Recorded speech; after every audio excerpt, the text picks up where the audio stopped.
ევროპული ბიუროკრატია უხეშად ერევა ჩვენი ქვეყნის შიდა საქმეებში და ხელმძღვანელობს ორმაგი სტანდარტებით. მიხეილ ყავალაშვილი პარლამენტში ამ მთავარი სათქმელით მივიდა. ქართული ოცნების მიერ არჩეული პრეზიდენტისთვის ქვეყნის სუვერენიტეტის დაცვა მოკავშირეებთან დაშორებით მიიღწევა. ყავალაშვილი პარტნიორებს მტერთან აიგივებს და უსაფრთხოების მთავარ საფრთხედაც დასავლეთი მიაჩნია. ერთხელაც არ უხსენებია რუსეთი. დღეს კიდევ უფრო თვალსაჩინოა, რომ ის ზეწოლა და შანტაჟი, რომელიც მომდინარეობს გარე ძალებისგან, მათ მიერ მართული შიდა აქტორების გამოყენებით, ემსახურება საქართველოში და მთლიანად რეგიონში პროცესების ესკალაციას. ისინი ჩვენს ქვეყანას თავიანთი გეოპოლიტიკური პროექტის ნაწილად აღიქვამენ, რომლის ფარგლებშიც საქართველო მათ მიერ დასახული კონკრეტული მიზნები უნდა შეასრულოს. მოუწევთ მათ შეგუება, რომ საქართველო არის დამოუკიდებელი, სუვერენული და ღირსეული სახელმწიფო. მიხეილ ყავალაშვილი ერთადერთია, ვინც ამ დრომდე ქართული ოცნებიდან დონალდ ტრამპთან რამდენიმე წუთიანი გასაუბრება შეძლო. რამდენიმე თვის წინ ირწმუნებოდა, რომ ამერიკის პრეზიდენტი მას შემდგომ კომუნიკაციასაც დაჰპირდა. ეს შეხვედრა რომ შედეგიანი ყოფილიყო, დღეს სიტყვით გამოსვლასაც ამით დაიწყებდა, თუმცა სიახლე დეპუტატებს ვერაფერი უთხრა. თანაგუნდელების მსგავსად ისიც უსასრულოდ ელოდება სიგნალს ვაშინგტონიდან და ამერიკასთან ურთიერთობაზე ისევ იმედით საუბრობს. ჩვენი მხრიდან დაფიქსირებულია სრული მზადყოფნა სტრატეგიული პარტნიორობის აღდგენისა და ურთიერთობის სუფთა ფურსიდან დაწყების შესახებ, რაც გამოიხატა პარტნიორობის გზამკვლევის შეთავაზებაში, რომელშიც დეტალურად იქნებოდა გაწერილი ორი ქვეყნის ინტერესები. ყურადღებით დავაკვირდებით, თუ როგორ განვითარდება მოვლენები.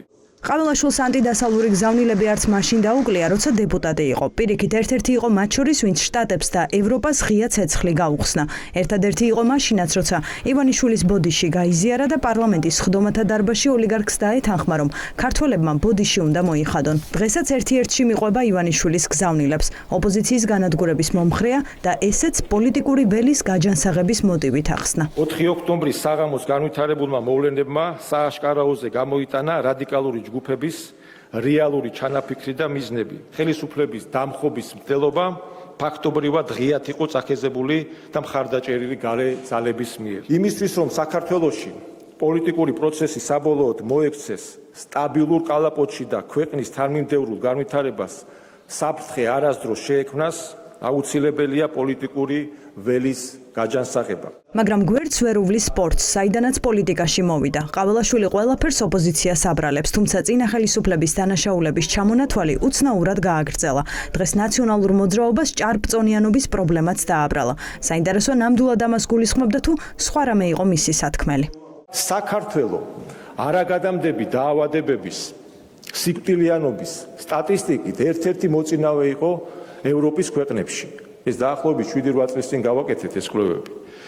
აი ეს ჭარბწონიანობა, ეს შედეგი, რომელიც ამ მავნე ხელისუფლებამ ჩაიდინა, სწორედ ეს შედეგი იყო, რაც მოიტანა მათმა პოლიტიკამ, რომ განადგურებული სპორტული ინფრასტრუქტურა და სპორტის მასწავლებლების დეფიციტი. არანაკლებ უცნაური თხოვნები ჰქონდათ მასთან დეპუტატებს. მაგალითად, ლადო ბოჟაძე მას როგორც 4 შვილის მამას დემოგრაფიის პრობლემის მოგვარებისკენ მოუწოდებს და თხოვს, რომ პროცესში თავადაც ჩაერთოს. სხვები მადლობას უხდიან. ამ დარბაზში ქებას არავისთვის იშურებენ. ვიდრე თანამდებობის პირი მათი გუნდის წევრად მიაჩნიათ, სამადლობელი სიტყვა ბევრია. მინდა შევეხო ერთ ძალიან მნიშვნელოვან საკითხს, ეს ეხება დემოგრაფიას. თქვენ იცით, რომ ეს ძალიან მნიშვნელოვანი პრობლემაა საქართველოს პრეზიდენტს, როგორც მრავალშვილიან მამას, მინდა ვთხოვო განსაკუთრებულად პირადად ჩაერთოს ამ პროცესებში, რომ განსაკუთრებული მხარდაჭერას შეუქმნათ ჩვენ ახალგაზრდა ოჯახებს, რომ ახალგაზრდება შექმნან ოჯახები.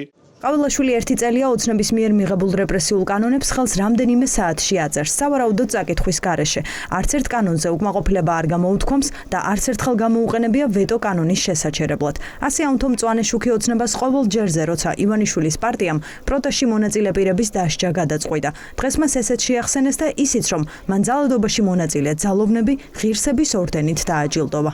Თქვენი ყველაზე დიდი შეცდომა იყო ის, როდესაც საპროტესტო აქციების დროს ქალებისა და ბავშვების დამსახიჩრებელი წინა ხელისუფლების დროინდელი ზონდერი და სანქცირებული ხარება თავის რაზმთან ერთად ღირსების ორდენით დააჯილდოვით. თქვენი თავარი რეალური უფლებიდან გამომდინარე გქონდათ შესაძლებლობა ის ახალგაზრდები და სტუდენტები სახლში გაგეშვათ.